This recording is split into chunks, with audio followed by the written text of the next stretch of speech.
સાબરકાંઠામાં વરસાદની ઘટથી ખેડૂતોએ ચિંતામાં છે। ઓછા વરસાદ અને સતત વાદળછાયા વાતાવરણના કારણે પાક સુકાવા લાગ્યો છે, જ્યારે રોગ જીવાતના ઉપદ્રવથી પણ નુકસાન વધી રહ્યું છે। પાણીના સ્તર નીચે જતા ખેડૂતો ટપક સિંચાઈ અને ફુવારા પદ્ધતિનો સહારો લઈ પાક બચાવવાનો પ્રયાસ કરે છે।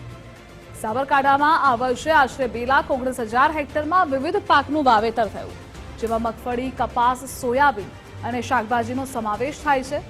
જોકે વરસાદ ખેંચાતા પાકના ઉત્પાદન પર અસર થવાની ભીતિ છે। શાકભાજીના ઉત્પાદનમાં ઘટાડો થતા માર્કેટ યાર્ડમાં પણ આવક ઘટી।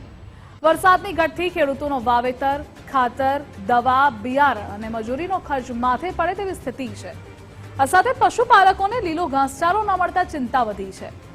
વરસાદ વધુ ખેંચાય તો આગામી ખેતીની સિઝન સાથે દૂધ ઉત્પાદન પર પણ અસર થવાની શક્યતા છે।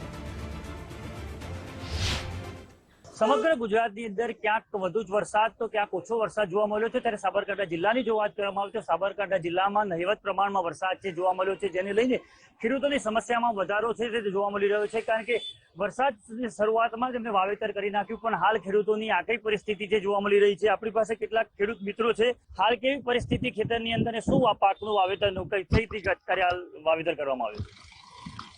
નમસ્કાર। ખાસ કરીને વાત કરીએ તો હિંમતનગર તાલુકાના પૂર્વ પટ્ટા વિસ્તારમાં આખા ચોમાસાની સિઝનનો મોડ 4 થી 5 ઇંચ વરસાદ થયો છે। 1987 પછી 40 વર્ષ પછી હું પહેલવેલી આવી પરિસ્થિતિ જોઉં છું કે સામે દુષ્કાળ દેખાય છે। આસમાની આફત છે, વરસાદ પડ્યો નથી। પિયત કરીને મગફળી, મારે પોતાને 40 વીઘા જમીન છે, જેમાં 25 વીઘા મગફળીનું વાવેતર કર્યું છે, 15 વીઘામાં સોયાબીનનું વાવેતર કરેલું છે। પણ ખેતરમાં જાઉં છું તો ખાવાનું ભાવતું નથી, છોડ મુરઝાઈ રહ્યા છે। રોગનો ઉપદ્રવ, વરસાદ ખેંચાવાને કારણે ફૂગ, ડોર અને ઉધઈના કારણે મગફળીનું મોંઘું બિયારણ લાવેલું, જેમાં મોંઘા પેસ્ટિસાઇડનો ઉપયોગ કરેલો, મજૂરી કરેલી, પણ આજે જે રોકાણ કર્યું છે એ પણ મળે એવું નથી, પશુનો ચારો પણ મળે એવું નથી। એટલા વિપુલ પ્રમાણમાં નુકસાન છે। મેઘરાજા તરફ આતુર નજરે રાહ જોઈ રહ્યા છે, એમ સરકાર તરફથી કોઈ પેકેજ આવે એવી પણ અમે આશા રાખી રહ્યા છીએ। બાબુ, આપને પૂછવા માંગીશ, આપ શું કહેશો? આપનું કેટલું વાવેતર કરવામાં આવ્યું? હાલ દવા બિયારણનો ખર્ચો છે કેટલો થઈ રહ્યો છે, ત્યારે શું આપની અપેક્ષાઓ? હિંમતનગર સહિત સમગ્ર સાબરકાંઠા વિસ્તારમાં છેલ્લા ઘણા સમયથી વરસાદ ખેંચાયો છે અને અત્યારે હાલ પાણીની ખૂબ જરૂર છે। જે આપણે વાવેતર કર્યું છે, બિયારણ છે, દવા, ખાતર છે, તો એની અંદર જે ઇનપુટ થયું છે એટલું આઉટપુટ નહીં થાય, અને એટલે જ સરકારશ્રીને મારી નમ્ર અરજ છે કે એવું કંઈક આર્થિક પેકેજ આપવામાં આવે કે જેના લીધે આ ખેડૂત ટકી શકે। બસ હાલ સાબરકાંઠામાં કેવા કેવા વાવેતરો છે? હાલ તમારી શું આશા છે કે સરકાર પ્રત્યે કે તમે બી વાવેતર કર્યું છે, કેટલું નુકસાન થઈ શકે તેવું છે, કેટલું ઉત્પાદન થઈ શકે તેવું છે? અત્યારે વાવેતરમાં તો કપાસ છે, મગફળી છે, સોયાબીન છે, બધું ઘણું વાવેતર થયું છે, પણ વરસાદના કારણે એ આ વખતે પાક લઈ શકે એમ લાગતા નહીં ખેડૂતો। જો જેમ અત્યારે અગાડી વાત કરી એ રીતે જો સરકાર બધાને રાહત સામગ્રી જે રીતે સહાય આપે એવી અમારી આશા છે।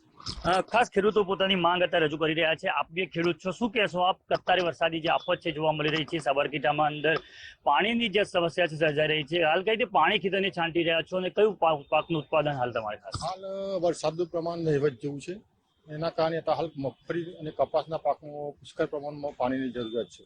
એટલે હાલ તો ખેડૂતો એમના કૂવામાં હોય એ પ્રમાણે ડ્રીપ ઇરિગેશનથી થોડું વ્યવસ્થા કરી છે, પણ એના માટે ખેડૂત સરકાર એના માટે કંઈક કરે અને ખેડૂતોને કોઈ આર્થિક પેકેજ સહાય આપો એવી અમારી નમ્ર વિનંતી છે। બીજા એક આગેવાન છે ખેડૂત આગળ, એમની સાથે વાત કરીશું। શું કહેશો આપ? સરકાર પાસે આપની કેવી માંગ, શું અપેક્ષાઓ? અમારા જે વિનુભાઈ જે વાત કરી એ પરિસ્થિતિ ખેડૂતોની છે। અત્યારે વરસાદના ના આવવાના કારણે જે પાક મુરઝાઈ રહ્યો છે, એના માટે સરકાર જે કંઈ ખેડૂતોને મદદ કરવા જેવી હોય એ કરે એવી મારી વિનંતી છે સરકાર। ખાસ તો આ સાબરકાંઠા જિલ્લાના ખેડૂતો જેઓ સરકાર પાસે પોતાની માંગ છે કરી રહ્યા છે, કારણ કે સાબરકાંઠા જિલ્લાની અંદર નગર પ્રમાણમાં વરસાદ છે, તે વરસાદ પડ્યો છે।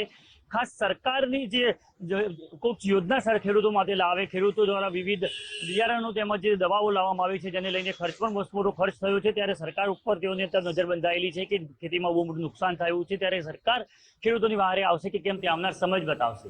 યશ ઉપાધ્યાય, ગુજરાત ફર્સ્ટ, સાબરકાંઠા, હિંમતનગર।